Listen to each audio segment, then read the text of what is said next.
सासुर्वे येथील सैन्य दलातील हवालदार प्रवीण अंकुश वायदंडे यांच्या पार्थिवावर शोकाकुल वातावरणात अंत्यसंस्कार। कोरेगाव तालुक्यातील सासुर्वे येथील सुपुत्र हवालदार प्रवीण अंकुश वायदंडे यांना अरुणाचल प्रदेश येथे चीन सीमेवर शनिवारी सकाळी कर्तव्य बजावत असताना वीरमरण आले। त्यांच्या पार्थिवावर रविवारी सकाळी 11:30 वाजता शोकाकुल वातावरणामध्ये शासकीय इतमामात अंत्यसंस्कार करण्यात आले। संपूर्ण पंचक्रोशीवर शोककळा पसरली होती। प्रवीण वायदंडे यांनी आपले महाविद्यालयीन शिक्षण पूर्ण केल्यानंतर भारतीय सैन्य दलात सेवा करण्याचा निर्णय घेतला। महार रेजिमेंट 22 इन्फंट्री ब्रिगेडमध्ये ते कार्यरत होते। प्रवीण वायदंडे अरुणाचल प्रदेशात भारत चीन सीमेवर तैनात होते। तेथे कर्तव्य बजावत असताना त्यांना वीरमरण आले। प्रवीण वायदंडे यांचे पार्थिव रविवारी सकाळी सासुर्वे गावात पोहोचल्यानंतर ग्रामस्थांनी युवक कार्यकर्त्यांनी वीर जवान तुझे सलाम, भारत माता की जयचा जयघोष केला। त्यांना अखेरचा निरोप देण्यासाठी ग्रामस्थ, नातेवाईक तसेच आजी माजी सैनिक सासुर्वे येथे मोठ्या संख्येने दाखल झाले होते। महसूल प्रशासनाच्या वतीने पुष्पचक्र अर्पण करून अभिवादन करण्यात आले।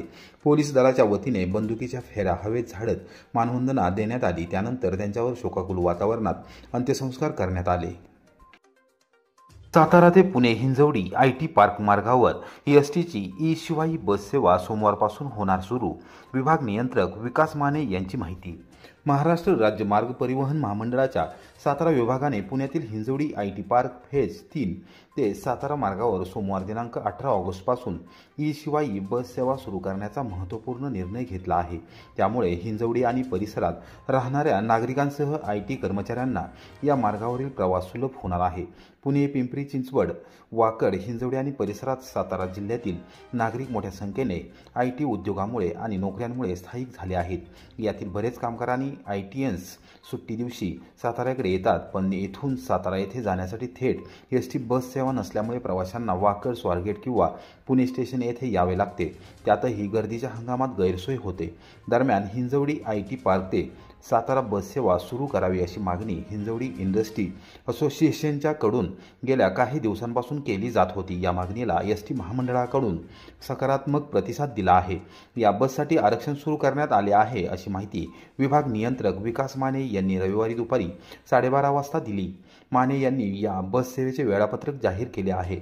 सातारा ते Hinjewadi IT park phase 3 Rajiv Gandhi Infotech TCS वेळ सकाळी 6-7 वाजता, दुपारी 2:30 आणि 3:30 वाजता। हिंजवडी IT पार्क फेज 3 ते सातारा वेळ सकाळी 9 आणि 10 वाजता, सायंकाळी 5:30 आणि 6:30 वाजता या नवीन बस सेवेचा लाभ घ्यावा। तसेच सदर बस ऑनलाईन आरक्षणासाठी उपलब्ध करून देण्यात आली आहे अशी माहिती माने यांनी दिली आहे। त्याचबरोबर सातारा कोल्हापूर मार्गावर देखील ई-शिवाई बस सेवा सोमवारपासून सुरू होत आहे। साताऱ्यातून सकाळी 6 आणि 7 तसेच दुपारी 2:15 आणि 3:15 वाजता ही बस सुटणार आहे। कोल्हापूर येथून सकाळी 9 आणि 10 वाजता आणि सायंकाळी 5:15 आणि 6:15 वाजता बस सुटणार आहे। ही बस देखील आरक्षणासाठी उपलब्ध करून देण्यात आलेली आहे असेही माने यांनी स्पष्ट केले। संशयित आरोपींना पाठीशी घालणारी कोरेगाव पोलिसांची कृती। पोलिसांच्या विरोधात जिल्हाधिकारी कार्यालयासमोर आमरण उपोषण करणार, रमेश उबाळे यांचा इशारा। लासुर्णे येथील आपल्या हॉटेलची गुरुवारी मोडतोड करून आचार्याला जीवे मारण्याचा प्रयत्न करणाऱ्या संशयित आरोपींवर कोरेगाव पोलीस 4 दिवसांपासून मेहरबान आहेत। आपल्याकडे खंडणी मागितल्याबद्दल पुराव्यांनिशी तक्रार घेऊन गेल्यानंतरही 4 ते 5 तास पोलीस ठाण्यात बसवून ठेवले, मात्र गुन्हा दाखल करून घेतला नाही। एकूणच कोरेगाव पोलिसांची वर्तणूक अत्यंत चुकीची असून त्याच्या निषेधार्थ जिल्हाधिकारी कार्यालयासमोर आमरण उपोषण करणार आहे असा इशारा पीपल्स रिपब्लिकन पार्टी ऑफ इंडियाचे पश्चिम महाराष्ट्र उपाध्यक्ष रमेश उबाळे यांनी दिला आहे। कोरेगाव पोलीस ठाण्यासमोर रविवारी सायंकाळी 5 वाजता पोलीस अधिकाऱ्यांच्या निषेधार्थ उबाळे यांनी पोलीस ठाण्याच्या प्रवेशद्वारातच ठिय्या मांडला। पत्रकारांशी बोलताना त्यांनी पोलीस अधिकाऱ्यांच्या आणि कर्मचाऱ्यांच्या भूमिकेवर प्रश्नचिन्ह उपस्थित केले। 14 तारखेला 4:59 खंडणीसाठी फिरोज इनामदार यांनी मला 20,000 रुपयाची खंडणी मागितली। 07972 54 43 85 या नंबरवरून 4:59 खंडणीचा फोन आला।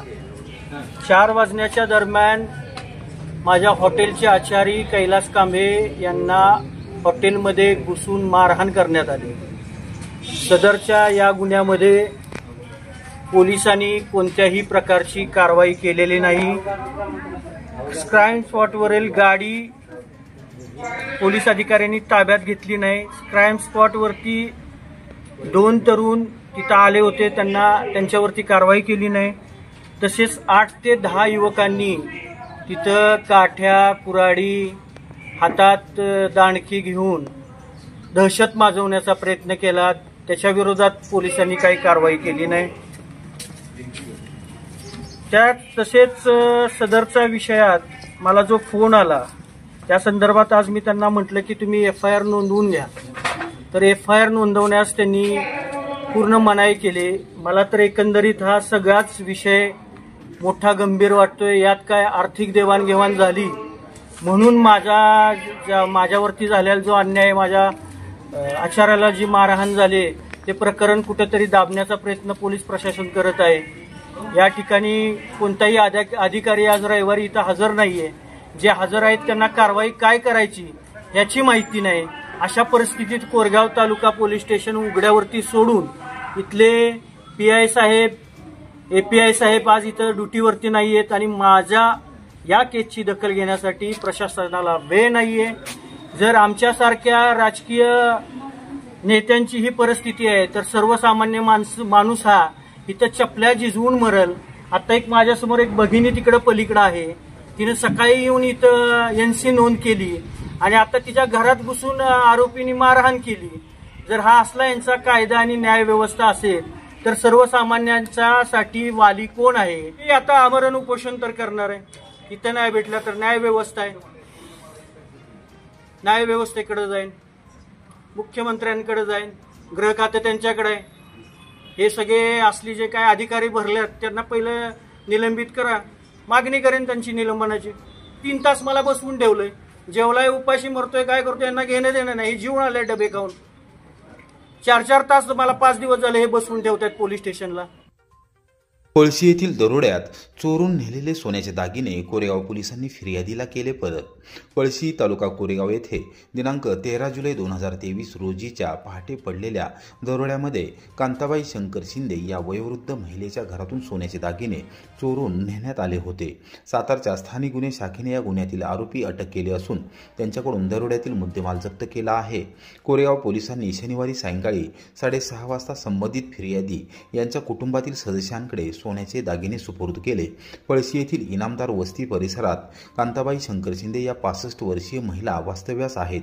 त्यांच्या घरावर महेश उर्फ बाहुड्या, मंगेश काळे, ऋतुराज भाऊजा शिंदे, कोहिनूर झाकीर काळे, अभय झाकीर काळे व अतिक्रमण काळे यांनी दरोडा टाकून सोन्याचे दागिने चोरून नेले होते. या प्रकरणी कोरेगाव पोलीस ठाण्यात दरोड्याचा गुन्हा दाखल करण्यात आला होता. सातारच्या स्थानिक गुन्हे शाखेचे पोलीस निरीक्षक अरुण देवकर यांच्या मार्गदर्शनाखाली उपनिरीक्षक पतंग पाटील यांच्या नेतृत्वाखालील पथकाने दरोडेखोरांना अटक केली होती व त्यांच्याकडून मुद्देमाल जप्त केला होता. न्यायालयाच्या आदेशानंतर कोरेगाव पोलीस ठाण्यात सहाय्यक पोलीस निरीक्षक प्रशांत हुले यांनी फिर्यादी महिलेच्या कुटुंबातील सदस्यांना सोन्याचे दागिने सुपूर्द केले. यावेळी उपनिरीक्षक दीपिका मुसळे, अतुल जागदाळे, अंमलदार रेखा गायकवाड, समाधान शेडगे, राहुल कुंभार, सूरज करणे, धनाजी कदम, सुजित गोडसे यावेळी उपस्थित होते. खंडणी मागणाऱ्या गुंडांवर गुन्हा दाखल होऊन 72 तास उलटून गेले तरी पोलिसांकडून कारवाई नाही.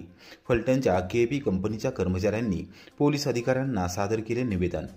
फलटणमध्ये कंपनीची बदनामी थांबवण्यासाठी 10 लाखांची खंडणी मागणारा संशयित गुंड हा शहर पोलीस ठाण्यात गुन्हा दाखल झाल्यानंतर 72 तास उलटून गेले तरी मोकाट फिरत आहे.